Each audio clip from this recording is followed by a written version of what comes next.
Good morning, and thank you to Sir Keir Starmer for joining us. Thank you for having me. Yeah, thank you. Thanks for Really coming. good to be here. Yeah, thank you. We just have a couple of questions this morning, Okay. if that's all right. Yep. Okay, so how do you plan on supporting future students attending university during this cost of living crisis? I think for students it's really tough at the moment because there's not a lot of money and the cost of living crisis hits them just the same way as it hits everybody else. You know, trying to get food, energy bills, everything is going up. I do think we can help with that. On energy bills, obviously, we led the way to saying they should be frozen so they didn't just keep going up and up and up, because that was going to be a massive increase in costs.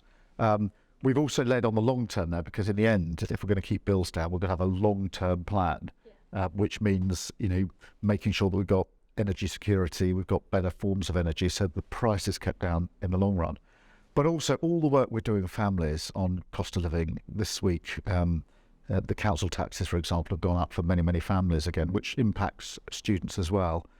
We said you should freeze that. So I think there are things that can be done. I think there's other support needs to go in for students. I'm very keen for mental health support to be there, because I think, you know, we underestimate the impact that cost of living on top of everything else has on students.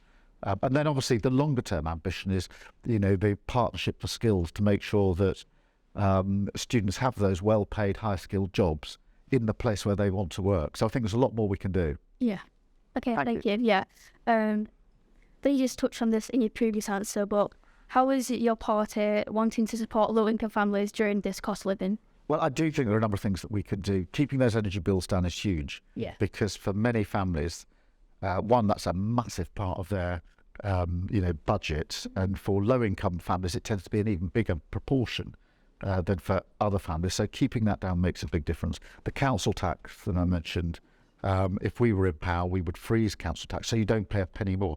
And some people say, well, it wouldn't make much difference. But actually, on top of everything else, when the weekly shop's going up, the energy bills are going up, the price of almost everything's going up, apart from wages, which are stagnant, it will make a huge, huge difference to raise living standards everywhere. Yeah. And the final question is, how are you and your party planning on improving the NHS, and do you have any goals for this? Yeah, so the NHS is dear to my heart. So my mum was a nurse, my sister was a nurse, and my wife works in the NHS. Yeah. So this is a daily conversation in our family.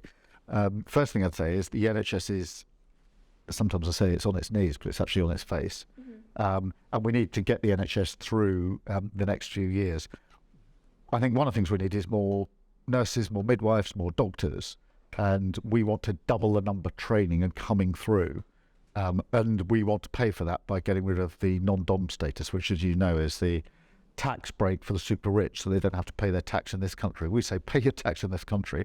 We will then use that money directly to pay for the next generation of doctors and nurses. But we've also got a long-term plan, because we were just discussing this downstairs with some of the students here.